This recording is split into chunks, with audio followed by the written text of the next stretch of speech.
What's up guys? What's up again? It's Joshua TV. It's a Joshua TV muri Edeni kabisa. Ni Joshua TV muri Edeni, ni kugira ngo ni muri Edeni. Ntugire irungu. Ntugire irungu cyangwa hagira ikintu uba washidikanyaho, ni mu mbuto zitoshye. Imbuto zitoshye kabisa. Karibu nanone, reka nkubwire ngo tufite bya bintu byiza cyane. Utu tuntu se muratuzi? Atubona abazi ana amatunda kabisa. Forele niko bisanzwe, ni kuri Joshua kabisa kuri TV. Ngo hayi ikaze nanone kugira ngo tubashe kuba twamenya imbuto n'ubuzima, kugira ngo tubashe kuba twamenya imbuto n'ubuzima. Imbuto n'ubuzima kabisa.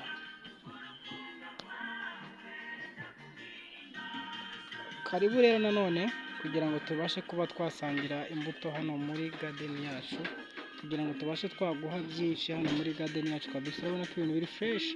Ubu tuba twiteguye abakiriya tuvuga ati ni karibu, muze tubatemo kugira ngo ibintu bibashe kuba byagenda neza cyane,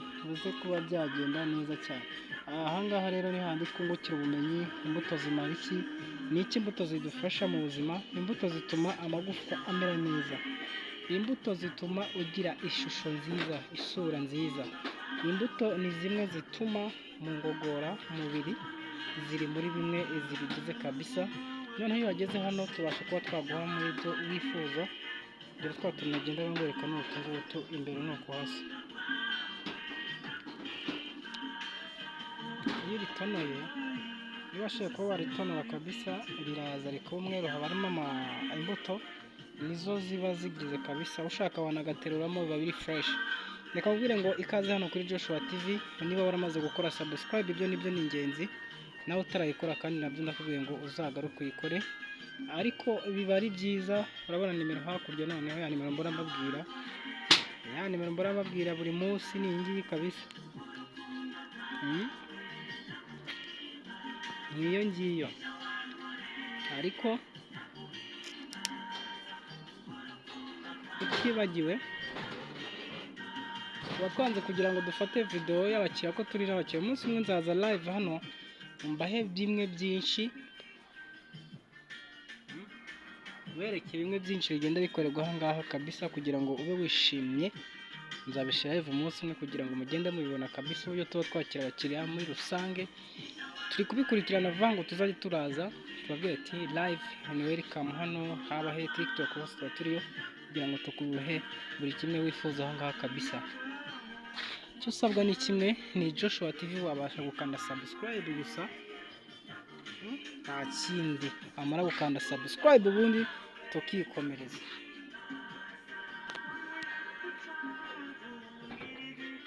Ewana kabisa, murabona ko mba mbere kutonda. Urabibona neza bya bindi bababwira ngo iyo uje tubasha kuba twagira ibyo tuguha.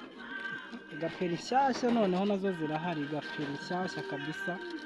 Iyo uzishaka turaguha, turakumvisha. Niba bimwe mba mbabwira kabisa, urabibona neza. Papa, utuntu tuba ari fresh kabisa. Ari nabyoroshe. Abakiriya babayeho neza. Bagiye mu biryoshye. Dore bimwe mba nkubwira yuko iyi ni watermelon tujya duha ku bakiriya kugira ngo bumve ibintu byiza tuba dufite. Iyo uje tugukatiraho agasate ukumva uko bimeze. Kabisa, kugira ngo utagenda utwaye ibintu utazi ngo bimeze bite. Amatunda nayo rero murabona ko tuyafite mashyashya, ibinyomoro bimeze fresh kabisa. Urebe wibuke video twatangiye, tuno tuntu two ruguru hano.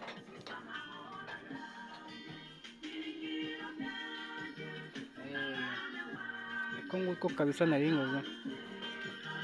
Noneho dufite n'amapapayi meza ari fresh. Nguko nabikwereka nyine, dufite amapapayi ameze neza. Noneho ya watermelon y'ibihumbi 4 wayibonye papa. Ziba ziriho n'ibiciro kabisa. Ariko nibagiye no kukwereka watermelon y'5, ariko naho ndayegeraho nyikwereke. Imyembe yo noneho rero urabibona. bari fresh kabisa, bari fresh. Waza none izi ni ya watermelon kabisa, njye nangwereka imwe iyo umukiriya aza akumva hakarye, kumva ibintu bimeze neza biri kunurira. Amatunda rero abenshi bayazinga marakuja kabisa, urabona aba ari fresh, nayo tuba tuyafite. Iyo uje turabasha kuguha tukari gusaturira itunda ukariryaho, washaka bakanakongeza kabisa. Ikaze rero muri garden yacu, nimero ni ya yindi murambibabwira buri munsi, ni 0786 8719 kabisa. Ntucike indege n'ibikugore ngo ni kure, dukora delivery kabisa.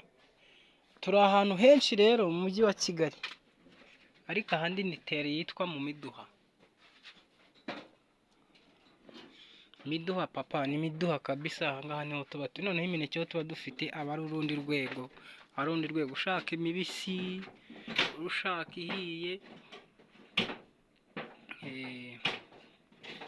ushaka ihiye kabisa, byose tubagererayo nta kibazo. Ni Joshua TV rero, urakoze kumpa umwanya wo kugira ngo tuganire mu minota mikeya, ariko wibuke ko imbuto icyo zitumarira ari ubuzima, zubaka ubuzima. Imbuto zituma abana batekereza neza, imbuto zituma abantu bakuru batekereza neza, nta nubwo ari iz'abato. Kandi kera twari tuzi ko imbuto ngo zijya abana, ariko ubu zisigaye ari for all. Wowe uri hehe rero kugira ngo twinjoyinge mu busitani, kugira ngo twinjoyinge muri bimwe byose wifuzaga hano kuri kabisa, kuri Joshua TV. Unashaka nimero yanjye muri support wadufasha, nimero ya Joshua TV ni 078, ariko narayitanze ejo kabisa, bamwe batangiye kunyandikira. Ejo narayitanze ndi live kuri ya match ya PLFC na Polisi, ariko reka nyigusubiriremo wowe uje aka kanya. Ni 0785 4 23 75 rimwe, ubundi uze twinjoyinge muri bwa busitani kabisa. Ariko za watermelon ebana papa wanjye ni danje, ningubwira ngo ni danje. Urayibona ibihagaze 5, ibibazo watermelon ingana gutya kabisa 5. Kwigura watermelon ipima ibiro 3 ku 5, ibiro 3. N'izi zose iyo ushaka inini irenze iyi ngiyi, ushaka ibi mbese tuba tuzifite. Reba ngiki ki watermelon kiri hano, aba ni fresh. Abantu rero basigaye bibaza ngo mbe ngo kubera iki ngo Joshua TV ngo iki ngo nkwe, oya ngo akeye ngo ibiki, ngo ni imbuto nyine. Ese mwagiye muza mugaha hasi muba mubibona mwewe, abagira ishari, iryo shari ni iryiki? Yeyo rero reka nkubwire ngo ikaze, ariko nibagiwe ko dufite n'izi mbuto, azibona ziva muri Tanzania, ari urubuto rumeze neza. Noneho wakwigurira pome, hari iy'icyatsi, hari n'iy'umutuku, urayibona. Kera naraza mu mujyi narinze ko bino bibiteka, ariko ngo babirya ari bibisi. Ni Joshua TV rero, make subscribe ubundi dukomeze dutwike, twitwikire. Amapapayi ni fresh, muzuzu iko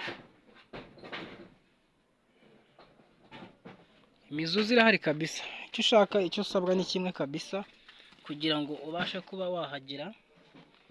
Ni ubwitange bwawe kabisa kugira ngo hagire hano, nta kindi usabwa, ntacyo, nta coste, ntaki. Webaza ngo location ni mu Miduha. Ni Joshua TV rero, ni Joshua TV kabisa. Reka nkubwire ngo umugoroba mwiza, Imana iguhimbagarike n'ubugingo, ariko Imana yongeramo ubuzima bwo ikaguha n'umwuka uhumeka, natwe tukakwamamaza, tukaguhamagara kubwira ati ngwino tuguhe bituma usa neza, bituma urya neza, imbuto zimeze neza. Ariko n'Imana ibirimo burya tubanza tugasenga mu gitondo kugira ngo tuvuze mu busitani. Ntago wabuza mutasenze, wapi uza mutasenze ubusitani kabisa, wapi.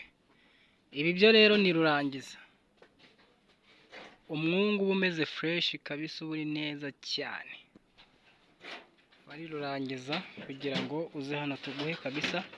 Ni Joshua TV rero, ni Joshua TV wari uhabaye. Ibuka gukanda kuri subscribe.